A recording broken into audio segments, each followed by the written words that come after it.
All right, the last video was all about full spectrum and all about color holds, right? Color holds replacing, putting things on top of the black line art. So I'll keep it on the gray so you can see. Like I have for the wing here. Like I have for the stars here. Like I have for the actual lines, the actual black line art here. Now, the last thing I did was a stroke around the line art. And I made it light blue. That is what's called an offset. But there's a problem with it. So if we look at this example, an offset is meant to be a border around the outside of your image. And what that border helps to do is to help it show up on different color backgrounds, just like with our black logos. What an offset's not usually intended to do is affect the interior color of the object. And if we just do an offset by adding a stroke, like we did for our logos, it affects everything around our line art, because our line art's on top of everything except our color holds. So how can we do that but have it only affect the outside edge? What we have to do is create an offset layer. And so this is how we do that. What we do is we take, again, our full color combined layer.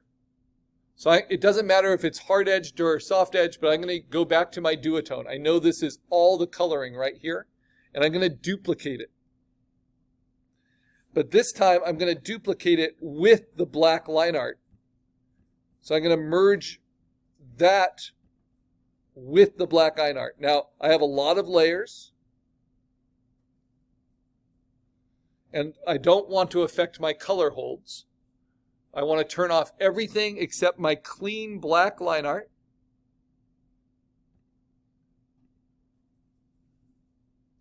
With any effects, any color holds turned off. And I want my combined duotone hard edge layer. The one that's at 100% opacity. Which is this one, right? And then I want to turn off all the others and all the backgrounds. So there, right? Now I'm going to go to the topmost visible layer, which should be my black line art, hold down Option, and say Layer Merge Visible. Now on that Layer Merge Visible, I'm going to label this Combined Offset. Okay, now I'm going to turn on gray and black as my backgrounds. And on that combined offset, I'll usually mark this a gray color. I am going to fill that. Right now it's on top of almost everything. I'm going to fill that with layer styles, a color overlay of white at 100% normal mode to get a white silhouette.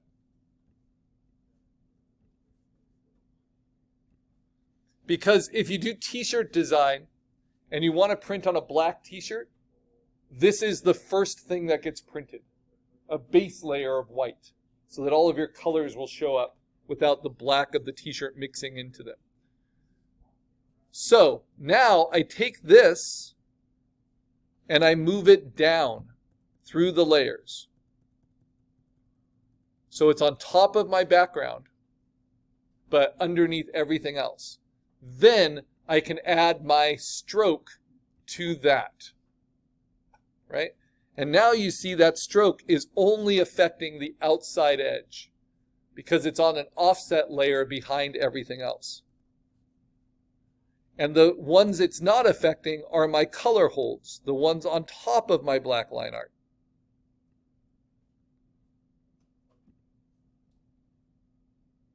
Right? And I get to decide, well, does that look better than it without the offset? And I'm going to click on that so I don't get that square each time I turn it on and off. Right? And I can play with the offset now. I can make the stroke thicker if I want. I can make it a soft-edged, though that doesn't really work well for Art Deco. It might work well for yours. A soft-edged, which is an outer glow. This is all with layer style, so it can be turned on and off. Okay. Maybe that works better.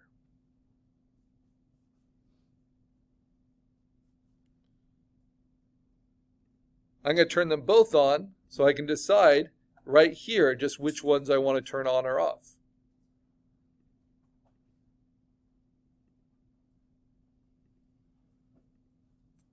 Right? And if I turn the color overlay off, it doesn't really matter because there's a blue glow anyway. Now, how does that look on a gray background? Yeah, looks pretty good. How does it look on a white background? Yeah, looks pretty good.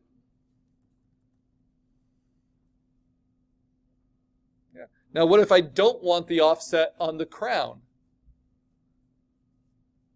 Well, all I do, because this is all rasterized, this offset layer, is I just delete the line art from there.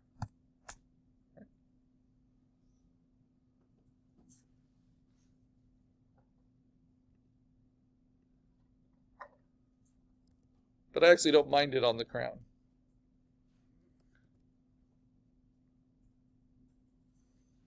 So that's basically everything we can do to get the most out of our color for our spot illustration. So now, how do I optimize it and save it? It's already got a lot going for it. So I'm just going to do a few things. I'll keep it on white for the time, or I'll keep it on gray because it looks a little washed out. So one thing I'm going to do is I'm going to make a duplicate of the black line art where I turn off all the effects, so it's just black. And now I am going to set that line art to dissolve and then take its opacity down a little bit. Maybe to 66. So that the color holds I have replacing the line art are now a lot more subtle. So this is what it looks like without it, right? Kind of washes out my black line art. This is now with it. You can also just keep it as solid black. The next thing I'm going to do is my colors in all of the different iterations have gotten a little washed out, especially the greens and the kind of jewel tone greens. So what I'm going to do is turn on all my different color layers. Right.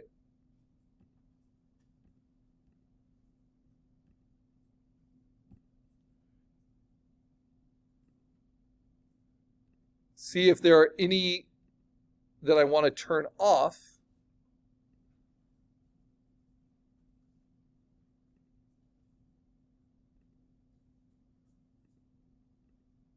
So it seems like this one is kind of problematic.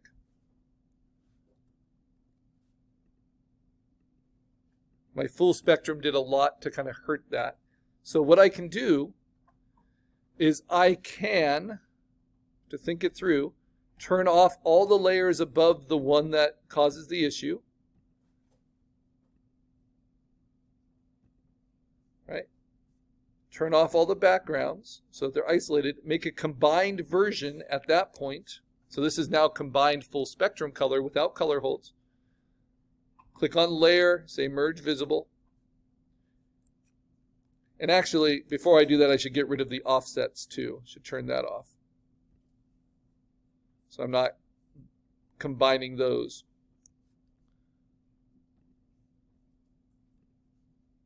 And now on that combined full spectrum layer, I'm going to play with the saturation. So I'm going to mark this one red. I've already used red. Let's use blue. So I'm going to turn on all the layers I think could be useful. Got them all in there now. Turn on the offset behind, turn on the gray background, turn on the white background. And now I'm going to go to that combined full spectrum layer, and I'm going to play with adjustments. And I can play with levels.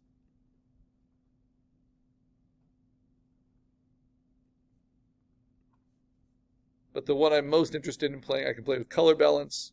The one I'm most interested in getting back is the hue saturation, right? Because full spectrum can wash out your color. You just want to be in control of that. So when I go to hue saturation, levels, color balance, and hue saturation, I'm going to pick out particularly the cyans. And I'm really going to bring that saturation up for them.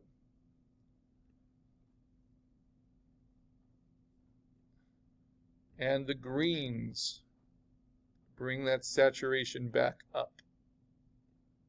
Maybe shift the hue a little bit.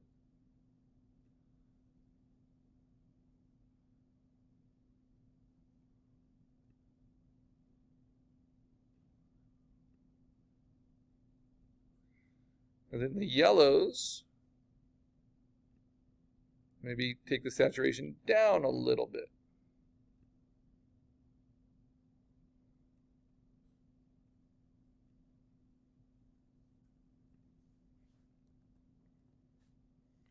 And then this is what I had before. This is what I have now. Is there still some full spectrum going on in there?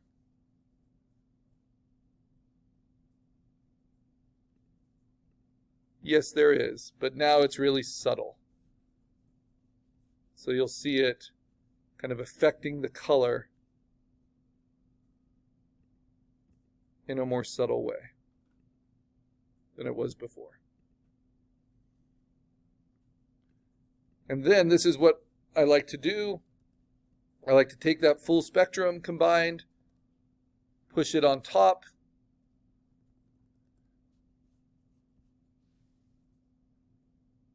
put it right underneath the black line art, set it in my adjustments to the levels and darken it a little bit.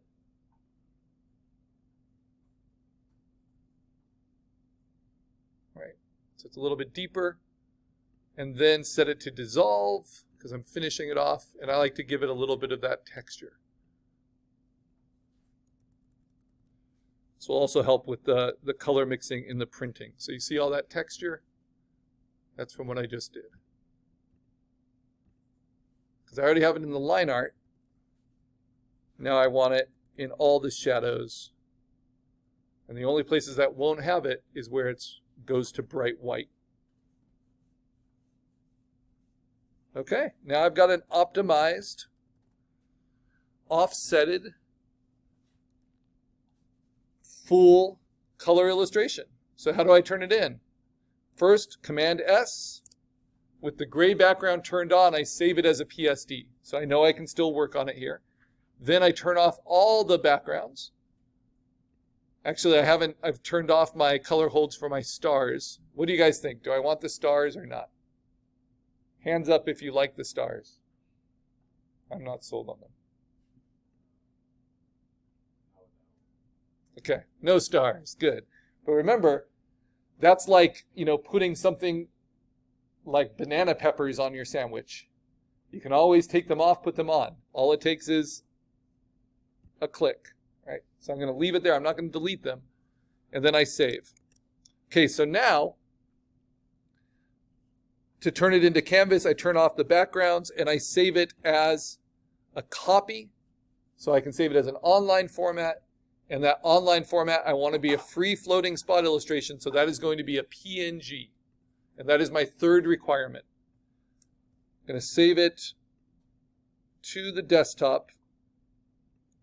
And I'm going to call it my final spot illustration. I'll save it, I guess, to assignment 5. There we go. And just because you can do something with digital art doesn't mean that that's going to be the best thing for your project, like the stars. But I do like the change of the color on the wing. So color holds can be really helpful. So that's what I had before I started today's class, right? And hopefully I'll like this one more